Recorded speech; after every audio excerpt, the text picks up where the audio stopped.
جی السلام علیکم، امید ہے کہ آپ سب لوگ خیریت سے ہوں گے۔ جسٹس منیب اختر صاحب نے ایک اور خط لکھ دیا، بڑی انپورٹنٹ ڈیٹیلز ہیں۔ کیا عمران خان صاحب آج لیڈرشپ سے ناراض ہوئے؟ اس حوالے سے بھی تفصیلات ہیں، کچھ مزید خبریں کوشش ہوگی کہ آج کے ولاگ میں وہ بھی آپ سے شیئر کی جائیں۔ لیکن سب سے پہلے یہ آپ سامنے دیکھ سکتے ہیں پی ٹی وی کی خبر ہے، اور خبر کے مطابق جناب انہوں نے ٹویٹ کی ہوئی ہے کہ اقوام متحدہ کے آفیشیل یوٹیوب چینل پر عالمی رہنماؤں کی جو تقاریر ہیں اس میں وزیراعظم شہباز شریف صاحب کی جو تقریر ہے وہ سب سے زیادہ دیکھی گئی، اور انہوں نے فگرز بھی شیئر کیے ہوئے، بلکہ میڈیا کے اندر اس طرح کی خبر بھی لگی ہوئی ہے کہ شہباز شریف صاحب کی تقریر نے ریکارڈ توڑ دیے۔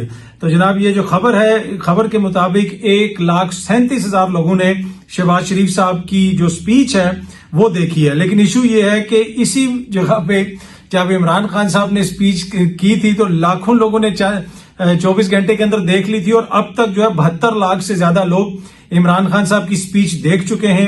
لیکن 1,30,000 پہ نون لیگ نے جو کہا ہے کہ ریکارڈ ٹوٹ گئے، شہباز شریف صاحب بہت زیادہ پاپولر ہو گئے اور ان کی تقریر بہت زیادہ دیکھی گئی ہے۔ اچھا، دوسری جانب کیا عمران خان صاحب نے آج جو ہے ناراضی کا اظہار کیا تھا اپنی لیڈرشپ سے؟ یہ ایک بڑا امپورٹنٹ کوسچن ہے، اس لیے کہ صبح سے یہ خبر اس طرح کی گردش کر رہی تھی۔ اب یہ میں آپ سے کنفرم کر سکتا ہوں کہ عمران خان نے یہ کہا ہے کہ آپ لوگوں کو احتجاج ختم نہیں کرنا چاہیے تھا۔ کوئی بھی لیڈر آ کے اگر آپ کو اس کے علاوہ کوئی اور بات بتاتا ہے تو وہ حقائق کے منافی ہے۔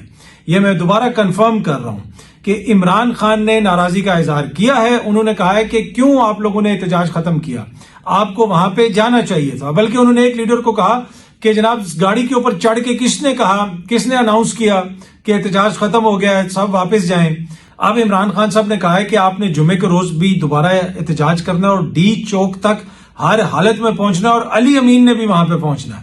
یہ واضح الفاظ میں خان صاحب نے کہا۔ اس کے بعد انہوں نے کہا ہفتے کو لاہور میں احتجاج کریں، اس کے علاوہ میاں والی، فیصل آباد، ہر جگہ پہ آپ نے احتجاج کرنا۔ اور یہ سامنے آپ دیکھ سکتے ہیں علیمہ خان صاحبہ کا ایک بیان، انہوں نے بھی میڈیا سے بات کرتے ہوئے اس چیز کو شیئر کیا، کہا کہ عمران خان نے کہا ہے کہ احتجاج کبھی نہیں روکا جاتا، اب جو احتجاج ہوگا وہ نہیں رکے گا، کلیئر ہو جائیں، ہمیں عمران خان باہر چاہیے۔ یہ عمران خان صاحب نے ان کو کہا، اور پھر آگے سے علیمہ خان صاحبہ کہہ رہی ہیں کہ سب کلیئر ہوں کہ جب تک عمران خان صاحب رہا نہیں ہوں گے احتجاج نہیں رکے گا۔ یہ ایک ایسا احتجاج ہے جو آیا اور رک گیا، تو اس کے اوپر جو بھی لیڈر آپ کو آ کے کہہ رہا ہے کہ عمران خان صاحب ناراض نہیں ہے، نہیں جی، عمران خان صاحب ناراض ہیں، اور عمران خان صاحب نے واضح طور پہ کہا ہے کہ جناب یہ احتجاج نہیں رکنا چاہیے تھا، اور اسی چیز کا ذکر اب علیمہ خان صاحبہ بھی کر رہی ہیں۔ اچھا، جسٹس منیب اختر صاحب نے ایک اور خط لکھ دیا ہے۔ انہوں نے پہلے خط لکھا تھا جس میں انہوں نے چیف جسٹس صاحب کو کہا تھا کہ جناب آپ کو منصور علی شاہ صاحب نے خط لکھا تھا، اور اس خط کے اندر انہوں نے آئینی نکات اٹھائے تھے، کانسٹیٹیوشنل پوائنٹس اٹھائے تھے، آپ نے اس کا جواب دیا نہیں۔ آپ نے اپنی تعریفوں کے پل باندھ دیے اور سمیر کمپین ایک طریقے سے کی اور ادھر ادھر کی باتیں کرتے رہے۔ آپ نے خود ہی کہا تھا کہ منصور علی شاہ صاحب اس بینچ کو ہیڈ کریں گے جو اس مقدمے کے حوالے سے بنے گا۔ اب آپ کا مائنڈ کیوں اس پہ چینج ہوا؟ ایک ریٹائرڈ جج کو، جو ایڈ ہاک جج ہے، اس کو کیوں بیچ میں بٹھایا؟ تو امپورٹنٹ یہ ہے کہ یہ جو سارے آئینی اور قانونی معاملات ہیں ان کا آپ جواب دیں۔ اب اس کے جواب میں جناب آج ایک حکم نامہ جاری ہو گیا، وہی جو بینچ 5 رکنی بینچ تھا، منیب اختر صاحب اس میں بیٹھے ہی نہیں، لیکن اسی بینچ نے جناب ایک حکم نامہ جاری کر دیا، اور اس میں کہا گیا کہ یہ منیب اختر صاحب کو بھیجیں، اگر وہ کل نہیں آئیں گے تو نیا بینچ بن جائے گا۔ اب اس کے اوپر جسٹس منیب اختر نے دوسرا خط لکھ دیا۔ انہوں نے کہا یہ کیسے ممکن ہو سکتا ہے کہ 5 رکنی بینچ تھا، 4 جج بیٹھ کے کیسے کوئی حکم نامہ لکھوا سکتے ہیں، کوئی اس کی سماعت کر سکتے ہیں؟ یہ تو آج تک تاریخ میں کبھی ایسا نہیں ہوا۔ تو یہی نقطہ انہوں نے اٹھایا، انہوں نے کہا کہ یہ کیسے ممکن ہوا کہ 5 رکنی بینچ ہے اور اس کو 4 بندوں نے بیٹھ کے اس کے اوپر جو ہے وہ کوئی فیصلہ کر دیا یا ایک حکم نامہ لکھوا دیا۔ انہوں نے یہ کہا کہ یہ جو نظر ثانی کے کیس کے 5 رکنی بینچ کے سامنے سماعت کے لیے مقرر تھا، اور جو 5 سے کم یعنی 4 ججز بیٹھ کر کیسے حکم نامہ جو ہے وہ لکھوا سکتے ہیں؟ لارجر بینچ نے کیس کی سماعت کرنا تھی، اور بینچ عدالت میں بیٹھ کر آرٹیکل 63A سے متعلق نظر ثانی کے کیس نہیں سن سکتا۔ آج کی سماعت کا حکم نامہ مجھے بھیجا گیا، حکم نامے میں میرا نام لکھا ہے، میرے آگے دستخط نہیں۔ بینچ میں بیٹھنے والے 4 ججز قابل احترام ہیں، مگر ان کی سماعت اور قانون رولز کے مطابق نہیں، اپنا موقف پہلے خط میں تفصیلی بیان کر چکا ہوں۔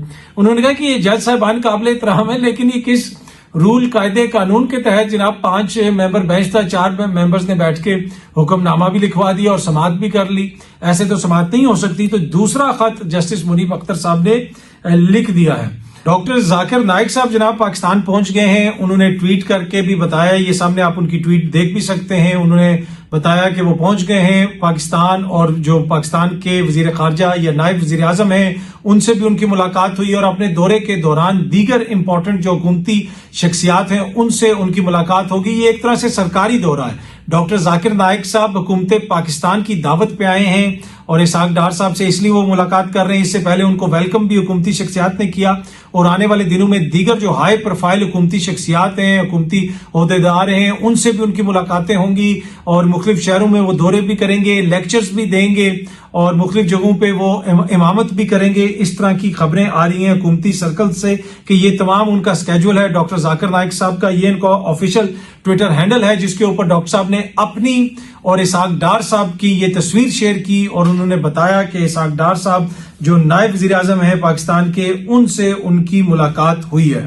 اچھا جی, وہ خاتون جس کو گرفتار کیا گیا تھا اور پی ٹی آئی کی دیگر خواتین, اب ان کو مقدمے سے ڈسچارج کر دیا گیا ہے. جس طریقے سے اس بوڑھی خاتون کو گرفتار کیا گیا اس کے اوپر کافی زیادہ تنقید بھی ہو رہی ہے. پھر اوپر سے دہشت گردی کا مقدمہ, پھر اوپر سے جج نے جو ہے ان کا 1 روزہ ریمانڈ بھی دے دیا. مطلب اب آپ دیکھ لیں کہ یہ اس میں جو ہے بندہ پھر کیا کہے کہ کس قسم کا نظام ہے کہ پہلے ان کا ریمانڈ بھی دیا گیا, ان کے اوپر مقدمہ بھی درج کر دیا گیا, اور اس چیز کے اوپر جو تنقید ہو رہی ہے کہ یہ لوگ حکومتی شخصیات جو اس وقت حکومت میں, یہ بار بار کہتے تھے کہ جی فریال تارپور صاحبہ کو اس طرح گرفتار کیا گیا, مریم بی بی کے جناب ہوٹل سے ان کے کیپٹن صاحب کو گرفتار کر کے لے گئے, اور یہ بلاول صاحب نے بڑی پرجوش تقریر کی تھی, تم بغیرت ہو, عورتوں سے مقابلہ کرتے ہو.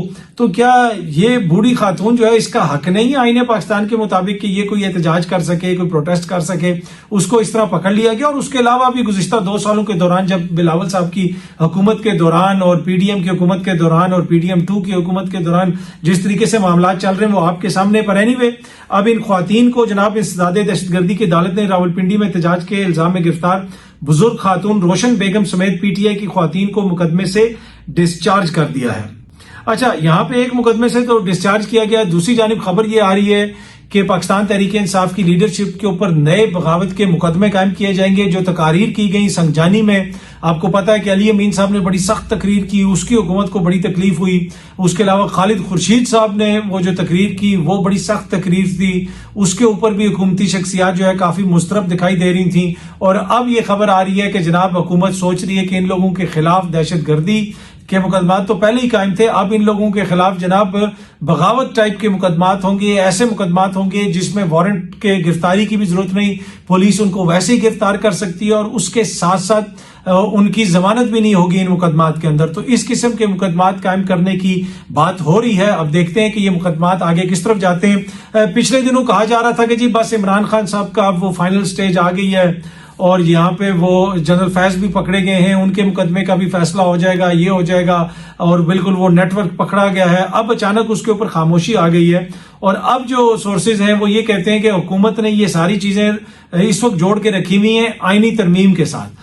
اگر وہ عدالت بن جاتی ہے آئینی عدالت, تو پھر اس طرح کے بہت سارے معاملات جس طرح جماعت کے اوپر پابندی کا معاملہ, آئین کی تشریح کا معاملہ, دیگر بہت سارے معاملات جو ہیں وہ اس عدالت کے سامنے جائیں گے. اور ویسے بھی پاکستان کی جو سپریم کورٹ ہے اس کے جو جس طرح آپ اسے کہہ سکتے ہیں اس کی پاورز ہیں, اس کے جو آئینی اختیارات ہیں, اس کو کرٹیل کر دیا جائے گا, ان کو کم کر دیا جائے گا. تو پھر حکومت کے لیے آپریٹ کرنا آسان ہوگا. تو حکومت کے پلان میں کسی قسم کی کوئی تبدیلی نہیں آئی. ابھی بھی وہ عمران خان صاحب کے خلاف اسی طرح مقدمات لے کے چلنا چاہتے ہیں, اسی طرح ان کو سزائیں دلوانا چاہتے ہیں. جو لوگ یہ کہہ رہے ہیں کہ جی یہ ہو گیا تو وہ ہو گیا, یہ تبدیلی آ گئی تو وہ تبدیلی آ گئی, تو چیزیں بدل رہی ہیں, ایسا کچھ بھی نہیں ہے. حالات اسی طریقے سے چل رہے ہیں. لیکن پاکستان تحریک انصاف کی جو اسٹریٹجی ہے اس میں یقیناً اب ہمیں ایک فرق نظر آ رہا ہے. اور عمران خان صاحب نے کہا کہ اب جو احتجاج ہے یہ رکنا نہیں چاہیے, احتجاج آپ مسلسل کریں, اس میں چاہے خیبر پختونخوا کی حکومت جاتی ہے تو جائے. آج ویسے فیصل کریم کنڈی صاحب سے بھی میری بات ہوئی, تو فیصل کریم کنڈی صاحب نے کہا کہ فی الحال خیبر پختونخوا میں کسی قسم کا گورنر راج لگانے کی کوئی ایسی بات نہیں ہے, نہ ہی کوئی ایسی مشاورت ہوئی ہے. انہوں نے علی امین کو مناظرے کا بھی چیلنج دیا کہ علی امین آ جائے میرے ساتھ مناظرہ کر لے, لائیو ٹی وی پہ بیٹھ کے مناظرہ کر لے, اور کافی انہوں نے اور بھی باتیں کی, پر علی امین صاحب دیکھتے ہیں کہ اس کو قبول کرتے ہیں یا نہیں قبول کرتے ہیں. بہت جلدی آپ سب دوستوں سے دوبارہ ملاقات ہوگی. Thank you very much.